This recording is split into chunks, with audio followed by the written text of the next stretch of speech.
Bidadi township ವಿಚಾರಕ್ಕೆ ಸಂಬಂಧಪಟ್ಟಂತೆ ಪ್ರತಿಪಕ್ಷ ನಾಯಕರ ನಡುವೆ ಸದ್ಯ ವಾಗ್ಯುದ್ಧ ಶುರುವಾಗಿದೆ. ಎಚ್ಡಿಕೆ ವಿರುದ್ಧ ಡಾಕ್ಟರ್ ಯತೀಂದ್ರ ಸಿದ್ದರಾಮಯ್ಯ ಗುಡುಗಿದ್ದಾರೆ. ಎಚ್ಡಿಕೆ ಚರ್ಚೆ ನಡೆಸೋದಾದ್ರೆ ವಿಧಾನಸೌಧಕ್ಕೆ ಬರಲಿ ಅಂತ ಹೇಳಿದ್ದಾರೆ. ಎಸ್ಸಿ ಕುರಿತಂತೆ ಬ್ರೇಕಿಂಗ್ ಬರ್ತಾ ಇದೆ. ಟೌನ್ಶಿಪ್ ಜನರ ಪರವಾಗಿದೆ, ಸರ್ಕಾರ ಇದನ್ನ ನಿರ್ಮಾಣ ಮಾಡೇ ಮಾಡುತ್ತೆ ಅಂತ ಹೇಳಿದ್ದಾರೆ. ಬಿಡದಿ ಟೌನ್ಶಿಪ್ ವಿಚಾರಕ್ಕೆ ಸಂಬಂಧಪಟ್ಟಂತೆ ಪ್ರತಿಪಕ್ಷ ನಾಯಕರ ನಡುವೆ ಸದ್ಯ ವಾಗ್ಯುದ್ಧ ಶುರುವಾಗಿರುವಂತದ್ದು. ಎಚ್ಡಿಕೆ ವಿರುದ್ಧ ಡಾಕ್ಟರ್ ಯತೀಂದ್ರ ಸಿದ್ದರಾಮಯ್ಯ ಗುಡುಗಿದ್ದಾರೆ. ಏನಂತ ಗುಡುಗಿದ್ದಾರೆ?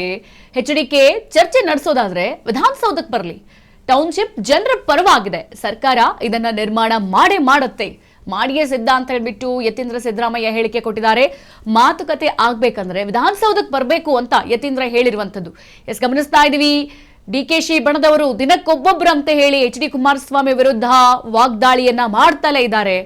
ಈ ಕುರಿತಂತೆ ನಿನ್ನೆಯೂ ಕೂಡ ಪ್ರದೀಪ್ ಈಶ್ವರ್ ಆದ್ರೆ ಇವತ್ತು ಯತೀಂದ್ರ ಸಿದ್ದರಾಮಯ್ಯ ಎಚ್ಡಿಕೆ ವಿರುದ್ಧ ವಾಗ್ದಾಳಿಯನ್ನ ಶುರು ಮಾಡಿರುವಂತದ್ದು. ನೋಡಿ, ಟೌನ್ಶಿಪ್ ವಿರುದ್ಧ ಅಥವಾ ಟೌನ್ಶಿಪ್ ವಿಚಾರವಾಗಿ ಮಾತನಾಡಬೇಕು ಅಂತ ಅಂದ್ರೆ ನೀವು ವಿಧಾನಸೌಧಕ್ಕೆ ಬನ್ನಿ, ಕುತ್ಕೊಂಡು ಮಾತಾಡೋಣ, ನಮ್ಮನ್ನೇ ಅಂತಕ್ಕೆ ನೀವು ಅಲ್ಲಿ ಕರಿತೀರಾ ಅಂತ ಹೇಳ್ಬಿಟ್ಟು ಯತೀಂದ್ರ ಸಿದ್ದರಾಮಯ್ಯ ಈಗ ಎಚ್ಡಿಕೆ ವಿರುದ್ಧ ವಾಗ್ದಾಳಿ ನಡೆಸಿದ್ದಾರೆ. ನೋಡಿ, ಈ ಬಿಡದಿ ಟೌನ್ಶಿಪ್ ಯೋಜನೆ ವಿಚಾರ ಸದ್ಯ ಆಡಳಿತ ಮತ್ತು ಪ್ರತಿಪಕ್ಷ ನಾಯಕರ ನಡುವೆ ಒಂದು ವಾಗ್ಯುದ್ಧಕ್ಕೆ ಹೊಸ ತಿರುವನ್ನ ಕೊಟ್ಟಿದೆ.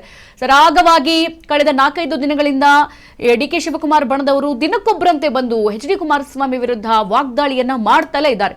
ನಗರಾಭಿವೃದ್ಧಿ ಸಚಿವ ಡಾಕ್ಟರ್ ಯತೀಂದ್ರ ಸದ್ಯ ಸಿದ್ದರಾಮಯ್ಯ ಈ ವಿಷಯದ ಚರ್ಚೆಗೆ ಕೇಂದ್ರ ಸಚಿವ ಎಚ್.ಡಿ. ಕುಮಾರಸ್ವಾಮಿ ವಿಧಾನಸೌಧಕ್ಕೆ ಬರಬೇಕು ಅಂತ ಆಹ್ವಾನಿಸಿದ್ದಾರೆ. ಹಾದಿ ಬೀದಿಯಲ್ಲಿ ಕುಳಿತು ಚರ್ಚಿಸುವ ಬದಲು ಸರ್ಕಾರ ನಡೆಯುವ ಸ್ಥಳದಲ್ಲೇ ಮಾತುಕತೆ ನಡೀಬೇಕು ಅಂತ ಹೇಳಿದ್ದಾರೆ.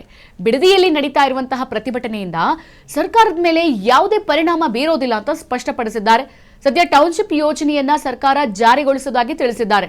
ಇನ್ನು ಈ ಯೋಜನೆಗೆ ಕೆಲವು ರೈತರು ಮಾತ್ರ ವಿರೋಧ ವ್ಯಕ್ತಪಡಿಸ್ತಾ ಇರೋದು, ಎಲ್ಲರೂ ಕೂಡ ವಿರೋಧ ವ್ಯಕ್ತಪಡಿಸ್ತಿಲ್ಲ.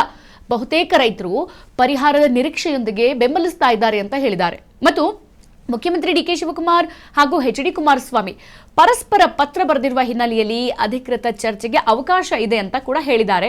ಇನ್ನು ಕುಮಾರಸ್ವಾಮಿ ಅವರ ವಾದದಲ್ಲಿ ಬಲ ಇದ್ರೆ ವಿಧಾನಸೌಧಕ್ಕೆ ಬಂದು ಚರ್ಚೆ ಮಾಡಲಿ ಅಂತ ಯತೀಂದ್ರ ಸಿದ್ದರಾಮಯ್ಯ ಇಲ್ಲಿ ಸವಾಲು ಹಾಕಿದ್ದಾರೆ. ನೋಡಿ, ಬಿಡದಿ ಟೌನ್ಶಿಪ್ ವಿಚಾರ ನಿನ್ನೆ ಮೊನ್ನೆದಲ್ಲ, ಹಲವಾರು ದಿನಗಳಿಂದ ನಡೀತಾಲೇ ಇದೆ. ಇದು ಕೆಸರೆರ ಚಾಟ.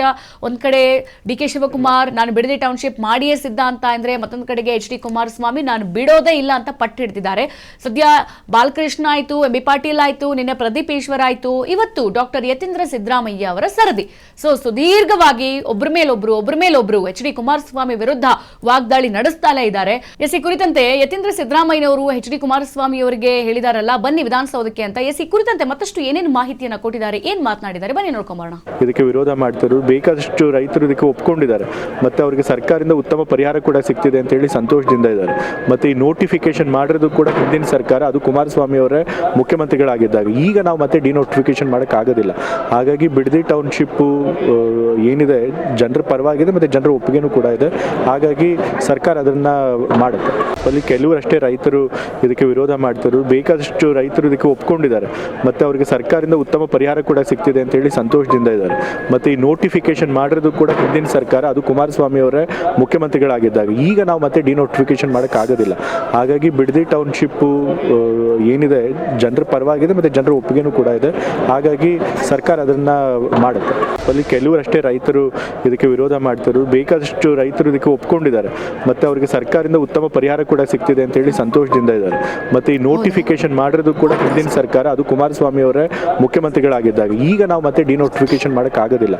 ಹಾಗಾಗಿ ಬಿಡದಿ ಟೌನ್ಶಿಪ್ ಏನಿದೆ ಜನರ ಪರವಾಗಿದೆ, ಮತ್ತೆ ಜನರ ಒಪ್ಪಿಗೆನೂ ಕೂಡ ಇದೆ. ಗಮನಿಸ್ತಾ ಇದ್ದೀವಿ, ಯತೀಂದ್ರ ಸಿದ್ದರಾಮಯ್ಯನವರು ಎಚ್ಡಿಕೆಗೆ ಸವಾಲನ್ನ ಹಾಕಿದ್ದಾರೆ. ನೋಡಿ, ಸರ್ಕಾರ ನಡೆಯುವಂತ ವಿಚಾರ, ಆ ಯೋಜನೆಗಳು ಇವೆಲ್ಲ ಕೂಡ ರೂಪುಗೊಳ್ಳೋದು ವಿಧಾನಸೌಧದಲ್ವಾ. ಸೊ ಹಾಗಾಗಿ ಸರ್ಕಾರ ನಡೆಯೋದು ವಿಧಾನಸೌಧದಲ್ಲಿ ಅಂದಮೇಲೆ ವಿಧಾನಸೌಧಕ್ಕೆ ಬನ್ನಿ, ಮಾತುಕತೆ ಮಾಡೋಣ. ಅದ್ಬಿಟ್ಟು ನೀವು ಬೈರಮಂಗಲಕ್ಕೆ ಬನ್ನಿ, ಬಿಡದಿಗೆ ಬನ್ನಿ ಅಂತ ಅಂದ್ರೆ ಸರಿ ಇರಲ್ಲ.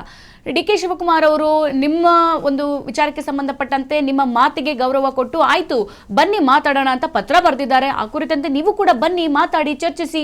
ಮತ್ತೊಂದು ಕಡೆಗೆ ಬಿಡದಿ ಟೌನ್ಶಿಪ್ ಯೋಜನೆ ಏನಿದೆ ಇದು ರೈತರ ವಿರುದ್ಧವಾಗಿ ಇಲ್ಲ, ಕೆಲ ರೈತರು ಮಾತ್ರ ಇದಕ್ಕೆ ವಿರೋಧ ವ್ಯಕ್ತಪಡಿಸ್ತಾ ಇರೋದು. ಮತ್ತೊಂದಷ್ಟು ರೈತರು ಹೇಳ್ತಾ ಇರೋದು ಅವ್ರಿಗೂ ಕೂಡ ದುಡ್ಡಿನ ಅವಶ್ಯಕತೆ ಇದೆ, ಹಾಗಾಗಿ ನಾವೇನು ಎಕರೆಗೆ 2.5 ಕೋಟಿ ರೂಪಾಯಿ ಕೊಡ್ತೀವಿ ಅಂತ ಹೇಳಿದೀವಿ, ಅದಕ್ಕೆ ಅವರು ಒಪ್ಕೊಂಡಿದ್ದಾರೆ. ಎಲ್ಲರೂ ಕೂಡ ವಿರೋಧ ವ್ಯಕ್ತಪಡಿಸ್ತಾ ಇಲ್ಲ.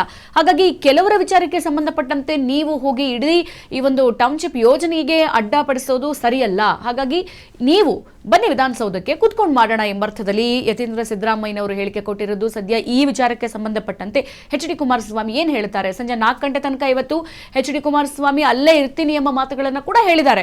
ಸೊ ಹಾಗಾಗಿ ಯಾರಾದರೂ ನಾಯಕರು ಹೋಗ್ತಾರಾ, ಮಾತನಾಡ್ತಾರಾ, ಅಥವಾ ಇವತ್ತು ಎಚ್ ಡಿ ಕೆ ಅವರ ಇಡೀ ದಿನದ ಬಿಡದಿ ಟೌನ್ಶಿಪ್ ಅಲ್ಲಿ ಕುಳಿತು ಮಾತನಾಡೋದು ಜೊತೆಗೆ ಕಾಯೋದು, ಈ ವಿಚಾರಕ್ಕೆ ಸಂಬಂಧಪಟ್ಟಂತೆ ಏನೇನು ಸಾಧಕ ಬಾಧಕ ಆಗ್ಬೋದು ಅನ್ನೋದನ್ನ ಕಾದು ನೋಡಬೇಕು.